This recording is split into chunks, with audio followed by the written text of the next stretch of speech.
Skal be sammen. Takk Herre for at du en underfuller god. Takk for at vi kunne synge om det. Takk for at vi kunne høre om det. Takk for at vi kunne ikke bare synge og høre om det, men oppleve det personlige. I akkurat liv. Og jeg ber Herre om at du vil tega så oss om ene kvann som her i dag, og minne deg og teske ut Herre og øyre. Jeg elsker det.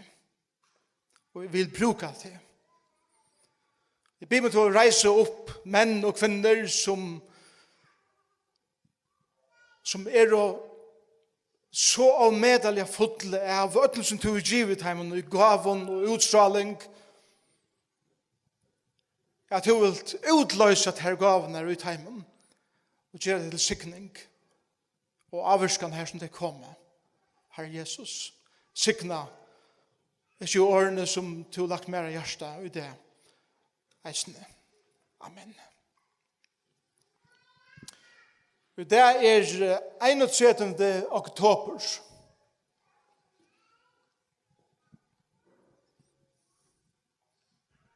Og det tok seg, hva så? 31. oktober 1516 får Luther opp og ut ved en ruttelig i håndene. Han gikk i til kyrkene i Wittenberg, og som var vanligt, sier at han med døven, så bjøde jeg han til allmänt tjekk. Og han har 95 punkt som han yngste at tjekkast om. Og han meldte det på dittner, og her var sikkert flere ærelusinger, men der 95 tesener til Luther var neldar opp på kyrkjehurna i Wittenberg den 31. oktober 1516. Og til avvarskan som ter 55 tesener er at han til kjærkje som han legger opp til heie og alt i Europa og atlan heimen kan man slett ikke sitte året av. De kjenner meg, og de vet at madame vel Luther, jeg har stor respekt for mannen, slett ikke samt ved alle teologiene i kjanen. Jeg tykker ikke at nekar samt ved ødlån kjanøkron. Men jeg vil mannen for det som han tar til å gjøre. Jeg vil mannen for det utrolige dirvi han heier, at tåre sier hertil og ikke langer. Hva er det kjærkje en reaksjon på? Når man legger ut litt kjærk og snakker om det, så er det alltid en reaksjon på akkurst. Og reaksjonen var på det som han sa henta i taverande kyrkene som han var en pastor av, som han var oppvaksen i. Men han sa noen ting hent her, som tar han les skriften der og hukte etter hva hente. Ikke samsverige. Og i stedet for bare fylke av streimen, så tar de han å si hertil og ikke langer. Det er 3 punkt særlig som tar 55 tesene til Luther vidgjøre. Det kan godt brydes opp i 3 iveskrifter. Den første iveskriften som var hentan, du kanst ikke kjeipa der synda fire djeving. Du kanst ikke kjeipa der synda fire djeving. Og han Luther sa hvordan et dokument var skriva. At hvis du gav så negv var penger til kyrkjene, ultimativt til å kunne bygge pederkyrkjene vi, så tar du givet så negv, så skal du få dette sjæle som er underskrivet av pavan, som sier du er her vi firegiven og alle tunne synder er utsikker her. Luther forstod seg ikke på at vi folk går og kommer til messe.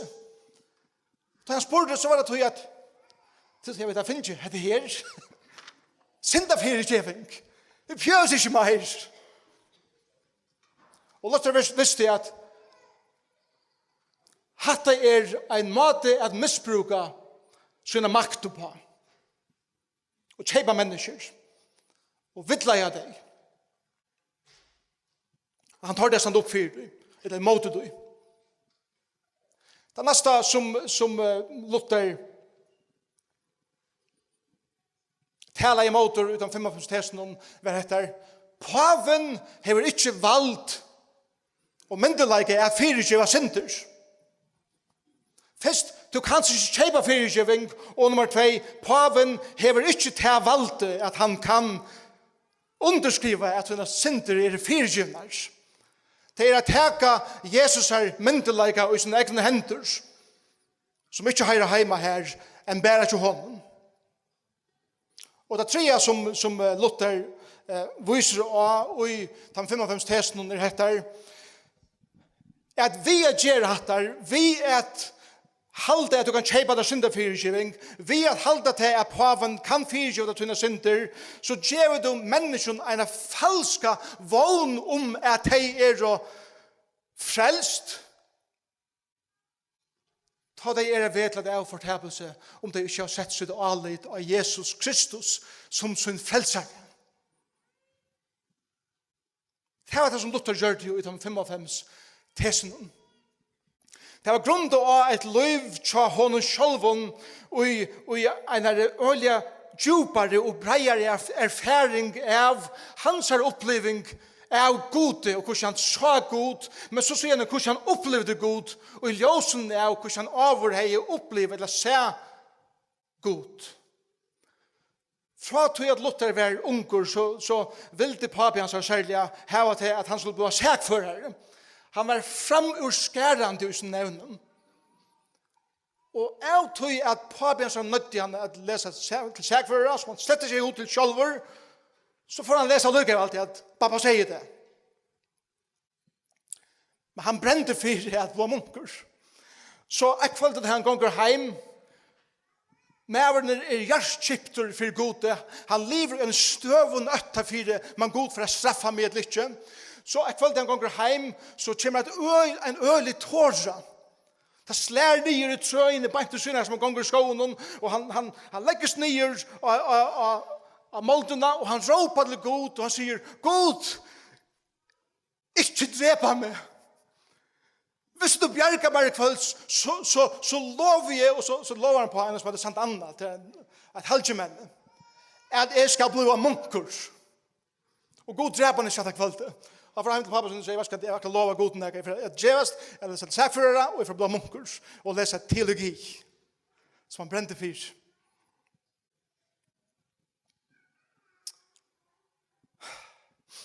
Men det som Luther struttest vi at han har blivit munker, at han har lest teologi, og at han har kommet kjenne Gud bedre og bedre, hva heter, det så ikke bare Gud som henter en åa, Guden som sitter oppe i himmelen, som sender klarer av blæke, eld ned og ame, bare at det gjør okkerskraft. Og han levde jo en støvun øtta for Guden, og han gikk, og han rønte at lova olmoser, og han rønte at gjøre god versk, og han rønte, og han ble mer og mer frustreret av oss. Han får å skrifta til munchen, og han skrifta så langt at munchen som satt hinne med det, presteren, han sier, hva signar, kanskje djevast. Ja, men han sier, jeg har bare mer og mer, og dess langere sitter jeg, så kommer mer og mer tankar som skriver inn i mitt høyt, og jeg må få det ut til alle som eldre av himmelen, ned av meg, og god gjør av meg. Han pynter seg sjølvan, slår seg sjølvan. Og en av dem sier, hesten her, mæveren, eller mentoren til honom, Lothar, jeg hadde to bruk for å til Rom. To bruk for å oppleve høvestegen. For å pilgrimsferd til Rom. Det var en størst ting som man ikke ta. Jeg færre fra Tyskland, nye til Rom. Mentoren til honom, i hva som sier at han kommer heimater og sier, han er ikke enig opp for det, hvor så fantastisk alt er. Luther kommer heimater, og han er enda mer frustreret for oss. I rådenskapen, som kristendommen er valter inn i. Luther veit, det må være meir, det kan ikke være Guds såleis. Og han underviste rombrevet av universiteten, og jeg kvalgte så sitter han fyrrega seg, og han heter hentet teksten i rombrevet 1, som sier, rattvise Guds av trygg. Av trygg ber seg rattvise uthøy for trygg, som skriver, hin rattvise skal leva av trygg. Og han sa bare rattvise Guds som en dom som stod som 100% standard, som ikke mennesker klarer å leve opp til, og tog var det bare eldre himmel som bor i. Og løyga mye hvordan nekter rønt jeg gjøre. Så fikk han ikke fri. Det var ikke godt nok for han bare kjøpe et brev, og halte at paven kunne frelse han, og så kvile og en falskere vogn. Han visste at det er meir. Det er Gypre. Enten han sitter og leser denne teksten, han leser han, og han heter han never mot teksten, og han sier, God, hvor gjør du så? Ta knappelig et kveld som han sitter i studien til oss her, så sier han, la meg si et året rett, så sier det rett. Han leser denne teksten, nu knappelig åpner skriften for noen, og Gud kommer inn i hans liv, og han åpner nekker dyr som har vært atter, og han sier såleis, jeg følte at jeg var føtter av nødjon, og at poster himmelsens åpnast fire mer. All skriften åpnast og fikk en helt nødjan og indeslian tøtning.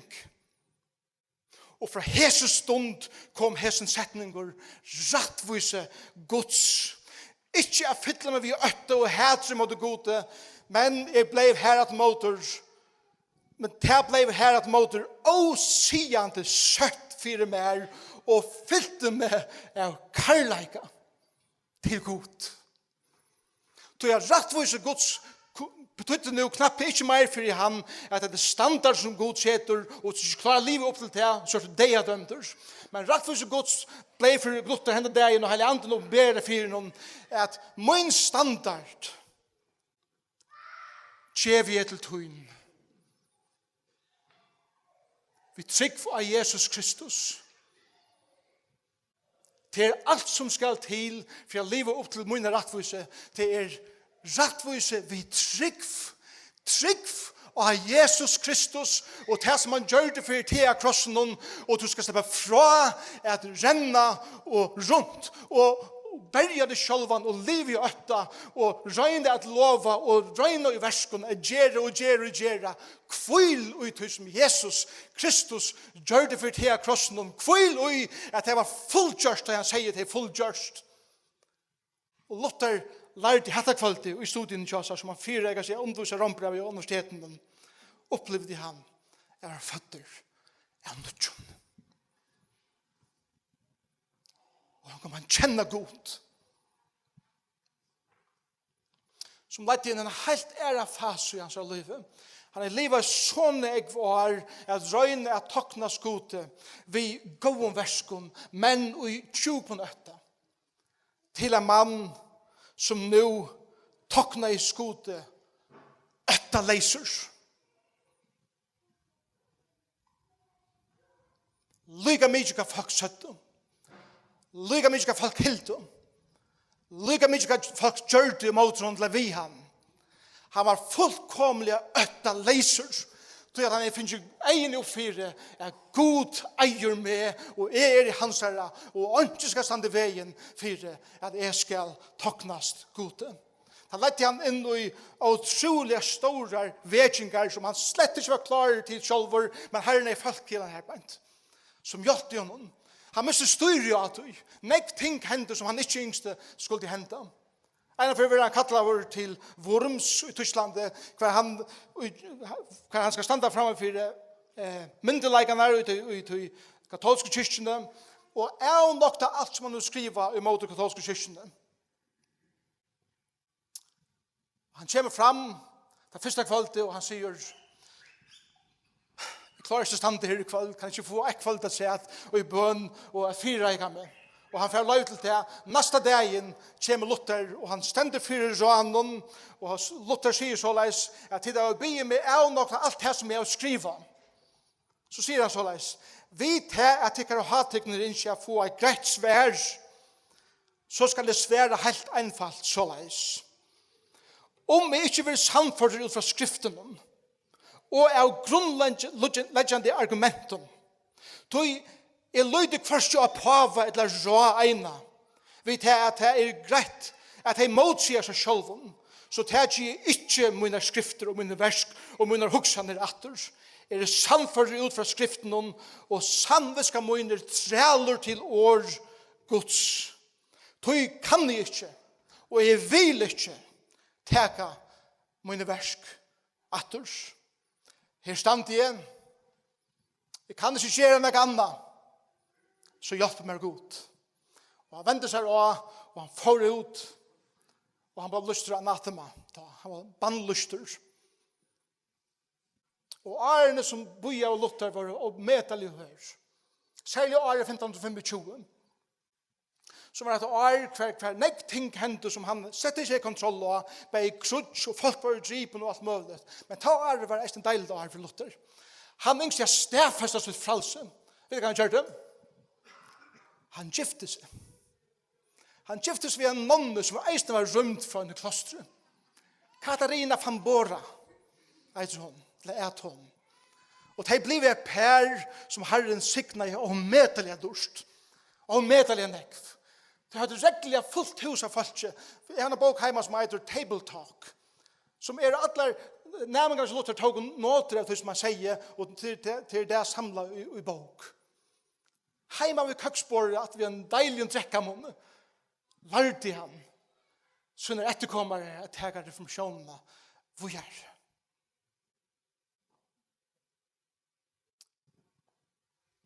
Men ønske stå i veien for jeg gjør god versk for god. Ikke nå grunn til å øtte, men jeg tror at han er finnes egen og fire, hva det betyr å være rættvísgering og trygg. At deg Jesus er Kristus, deg Jesus er krossen, har sett han fri. Og han finnes det egen og fire, at det er ikke det som jeg skal gjøre, og strøyest vi gjøre, men det som langt er gjørst for meg av krossen, og jeg skal ta imot det, ta imot Jesus og tog som han har gjort og leggja mine synder og leggja meg strøy og leggja meg sjølvan i hans armar og be han komme inn i mitt liv og så oppleva endurføying kolvelt denne mannen. Jeg har lagt å gjøre next skaiv ting som livet som enda det er nyskrevet til dømes gjøte hætren til lukta var ikke rett. Han var en spurter, hvor er det så herrer i måter jødene og anabaptisten og øren mennesker som ikke vil fylle til en båtskapet. Og Luther var så mye eggvislige og marskanter at han sier så leis. Man brukar omgående i en år ta i Satan taler. Det som er avverst til det sier i 16. verset, du er skammest ikke ved evangeliet. Det er jo kraft Guds til frelse. Hverjon tog tror, men så stender først. Hva? Jøten. Han struttes vi at her. Jeg vil se han det at en og hver som tror av Jesus vil frelster. Og alle henne som ikke vilja er fortjent av krossens og tar skal være behandlet i sjølves. Så er det Luther. Som igjen det. 2 ting som jeg ikke sier.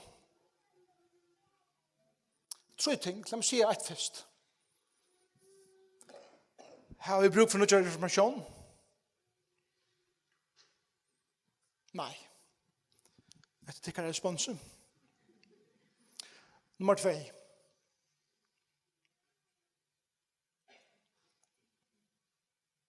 Det som Luther insigerer, og det som har samført fra skriften over dette. Mennesker må bjergast fra trældomme under makt og i navnet Jesus. Er det vi? Mennesker og bjergast fra trældomme som under en makt og i navnet Jesus her.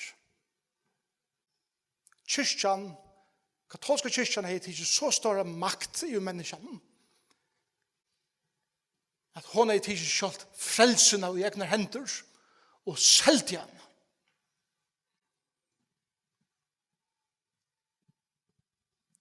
Og han sier, mennesker må være bjerget ifra sin her til frelse under nøye og i navnet Jesus her. Amen.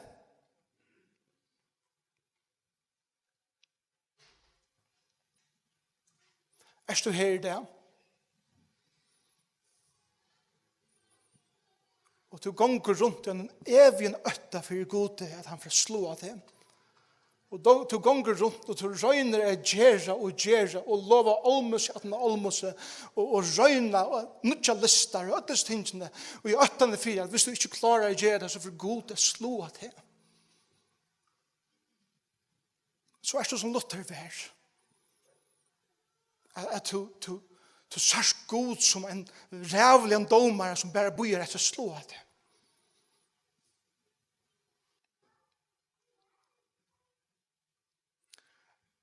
Vi har bruk for reformasjon og i hese sankumene og i okkara sankumene i okkara landet. Tøy at vi kunne fettla og i akkurat det samme som Luther taler imot oss. Og til at vi begynner at selge frelsene på en bøylig måte. Og gjøre menneskene en falsk vogn at de er frelst om de ikke er så.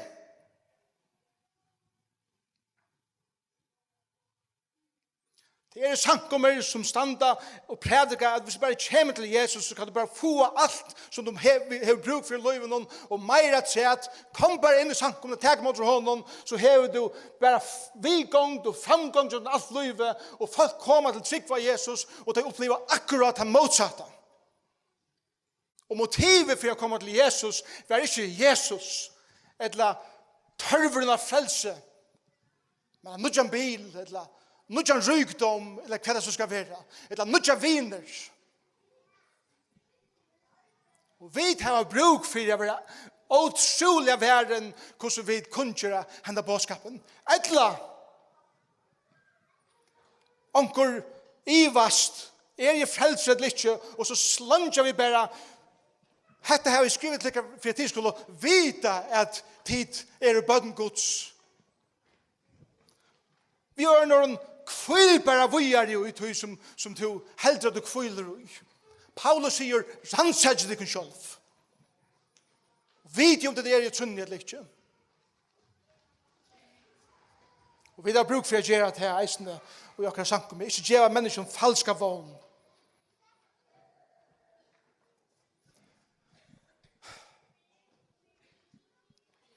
Er du rattforskjørter? Er du rattforskjørt? Kære kvinna, kære maver som er her der. Er du frelstur? Er du kommet å kjenne Jesus Kristus som din frelsare? Har du opplivet etter at det er ikke som du skal gjøre og strøyes for, men har du opplivet til at Jesus sier vi til, jeg har gjort alt som skal gjøres for til, takk to imot oss, mine fullgjørte verste av krossen. Blæker du Jesus armar, gjev du hans henter i det, og du skal være frelsters. Ikke ganga rundt og halde at vi går om verskund, eller vi er kommet møte, eller vi er djeva, skal på rattforskjørter. Det er en falsk vogn. Det er ingen annar bådskaper i verden enn Jesus Kristus ena, som kan gjøre til at du en dag kan standa framfor gode, som rattforskjørter synder. Men så er det hit. Ta du først egen i oppfyrir hva Jesus vil gjøre for det. Tårer du ta å være øttaleisers. Lyga mye hva folk sier, lyga mye hva folk gjør, lyga mye hva folk halta. Ja, det er så samfunnet om at Jesus elsker meg, og han gjør meg til personene som han gjør meg, og jeg lyga mye hva det er som tog brenner for det, at ønske skal stande i veien for det, at han skal fåre meg. att leva för han. Vi har bruk för slikum folkum som vakna som Luther gjorde. Vi har bruk för att reisa oss upp i det. Färre ut en nutja vike och leva reformationsandan som en passion för Jesus. Jag tar inte om känslor. Det är så att det är känsloborn, det är späntor, men känslorna som är ju på, det är inte här passionen ligger. Det är bara min personlighet. Passionen som är det som är i mig som ger till att jag gläder mig kvann morgon jag färder upp. Det är något som driver mig. Det är något som ger till att jag vill kurder framätter. Som gör det på en stilla måte. Men det är köra och det är körer och det är bensin alla tygerna som ger till att det körer. Men pura frialig. Och andra vajpas inte mer. Men passionen är det som Herren inser djeva tär som är tär i morgon.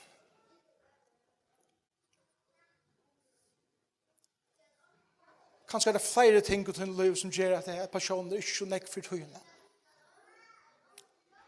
Og det vi har forstått litt i nekk for føren. Men be om at Herren skal gjøre det her passion. En brandfyrir sær. Jeg var så stekk selv for 22 årene ved min passion. Og mågångt ved min liv. Vi er utrolig nyalige. Vi først. Allikevel så er det noe som gjør det her. Det er for ut og sånn kvann morgen. Brenner for nøkron. Og jeg tykker at det er en passion som Herren ikke letja. Og jeg ene kvann okkar her det. Herre, jeg ber om at du vil hjelp oss å få en oppfyre at frelsan fast ikke vi har kjeipa et dokument for penger. Hva det sender å underskriva nega av. Makten og myndelagsene 24 synder er ikke ongen øren enn ikke ter Jesus. Bjarg okken fra nærgrunn til å teka slika myndelaga og jeg ikke noe hånd som maktmennesker. Ein og navnet Jesus er frelse få og ongen øren. Kvars i himmelen og hjørne eller under hjørne. Og hjelp okken å være mennesker som ikke gjør falska vogn til mennesker. Og en falskan bådskap som gjør dem en falska trygt. Hjelp okken å predika til rein evangeliet av Jesus Kristus og hans fullgjørende versk av krossen. Hver liv i at han har at man kommer til trygg til mengan er utrolig tungt og sverst og harsht. Men det tar av hele andan som er til å give i okken at driva passionene som lærer fra dette som Guds menn og kvinner har haft oppsøkken kyrkjesøvende som Luther heier og som du gjever mannen og kvinnen og drøntjen og jenten enn i det.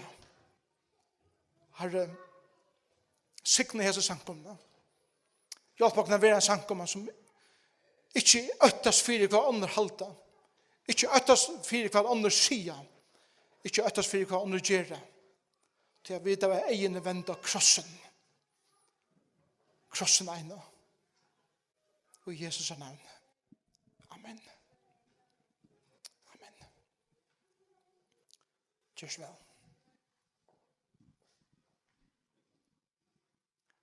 Så musikerne kom upp så